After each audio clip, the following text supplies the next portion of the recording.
प्रधानमंत्री नरेंद्र मोदी अमेरिका दौरे पर हैं। मुलाकातों और मुद्दों पर बात हो रही है, लेकिन इन बातों के अलावा एक और मसला है जो दौरों की शुरुआत से सुर्खियों में बना हुआ है। दूसरे देश की दहलीज पर कदम रखने के लिए वैक्सीनेशन जरूरी है, कंप्लीट वैक्सीनेशन। जनता का ये सोचना लाजमी है कि मोदी जी तो कोवैक्सीन की दोनों डोज ले चुके हैं। ये बात बिल्कुल सही है, लेकिन यहाँ एक पेच है। कैसा पेच? पीएम मोदी ने कोवैक्सीन लगवाई है, जिस वैक्सीन को विश्व स्वास्थ्य संगठन यानी WHO ने मान्यता नहीं दी है। इतना ही नहीं, अमेरिका के फूड एंड ड्रग एडमिनिस्ट्रेशन ने भी कोवैक्सीन की मान्यता नहीं दी है। देश के हजारों या कहें लाखों लोग हैं जिन्होंने कोवैक्सीन की दोनों डोज ली है और उनके लिए अमेरिका जाना दूर की कौड़ी है। तो मोदी जी को अमेरिका में एंट्री कैसे मिली? सोशल मीडिया से लेकर गली के नुक्कड़ और चौराहों तक सभी ये सवाल पूछ रहे हैं। नमस्कार, मैं हूं मेघना और आप देख रहे हैं डेली बज़ इंडिया। अमेरिका का दौरा करते हुए प्रधानमंत्री नरेंद्र मोदी संयुक्त राष्ट्र महासभा को संबोधित करेंगे। इसके पहले उनकी मुलाकात कुछ और देशों के राष्ट्र अध्यक्षों तथा कंपनियों के प्रमुखों से भी होगी। वो इतना कुछ करेंगे कोवैक्सीन लगवाकर। पीएम मोदी ने 1 मार्च 2021 को एम्स नई दिल्ली में कोरोना वैक्सीन की पहली डोज ली थी। वैक्सीन लगाने वाली नर्सेस का कहना था कि पीएम मोदी ने भारत बायोटेक की स्वदेशी कोवैक्सीन लगवाई है। इसके बाद अप्रैल में उन्होंने वैक्सीन की दूसरी खुराक ली थी। ऐसे में सवाल बहुत स्वाभाविक हो जाता है, कोवैक्सीन को अमेरिका में मान्यता नहीं है तो मोदी जी की एंट्री कैसे पॉसिबल हुई? रियलिटी शो इंडियन आइडल के निर्माता निखिल अल्वा ने इस मुद्दे पर ट्वीट किया था। उन्होंने ट्वीट में सवाल करते हुए लिखा, पीएम की तरह मुझे भी आत्मनिर्भर वैक्सीन लगाई गई थी।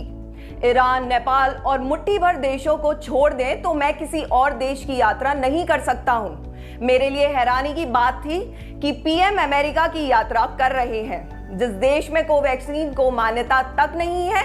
इन्होंने असल में कौन सी वैक्सीन ली थी? कुछ ऐसी ही प्रतिक्रिया कांग्रेस पार्टी की तरफ से भी आई है। पार्टी के सोशल मीडिया संयोजक ने सवाल पूछते हुए लिखा कि कोवैक्सीन लगवाकर मोदी जी अमेरिका कैसे गए?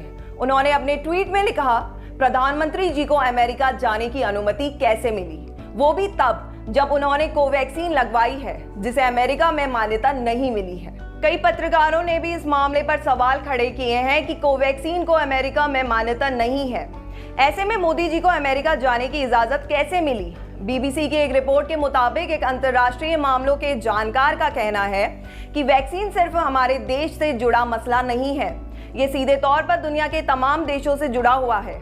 हर देश के पास वो वैक्सीन नहीं हो सकती है जिसे अमेरिका में मान्यता दी गई हो। इस बात के मद्देनजर यात्रा के प्रावधानों में रियायत दी जाती है। ऐसा सिर्फ भारत के मामले में नहीं हो रहा है। जब भी विदेशी दौरे होते हैं तो देश के बड़े लीडर को रियायत दी जाती है। इस बात के मद्देनजर प्रधानमंत्री मोदी जी को भी अनुमति मिली होगी। इस मुद्दे का एक और पहलू है, कोरोना जैसी महामारी देश और दुनिया सभी के लिए नई बात थी। पूरा अनुभव भी अलग था। जब भी विदेशी संबंधों की बात होती है या राजनीतिक संवाद होते हैं, तब मेजबान देश नियमों में ढील दे सकते हैं। ये बात संयुक्त राष्ट्र की बैठक पर भी लागू होती है। ये तो बात थी पीएम मोदी की, इसलिए नियमों के बुनियादी ढांचे में बदलाव कर लिया गया। ये बदलाव सभी के लिए उतने फ्लेक्सिबल नहीं होते हैं, खासकर आम नागरिकों के लिए जिन्होंने कोवैक्सीन की डोज लगवाई है और मान्यता नहीं होने की वजह से अपनी मंजिल तक नहीं जा सकते हैं। हमेशा इस तरह के हालात नहीं हो सकते हैं, उससे दो देशों के बीच रिश्ते सीधे तौर पर प्रभावित होंगे। इसके चलते हाल ही में व्हाइट हाउस ने आदेश जारी करते हुए कहा कि नवंबर महीने से भारत सहित दुनिया के 33 देशों के उन लोगों को अमेरिका आने की अनुमति होगी जिन्होंने वैक्सीन की दोनों डोज ले ली है।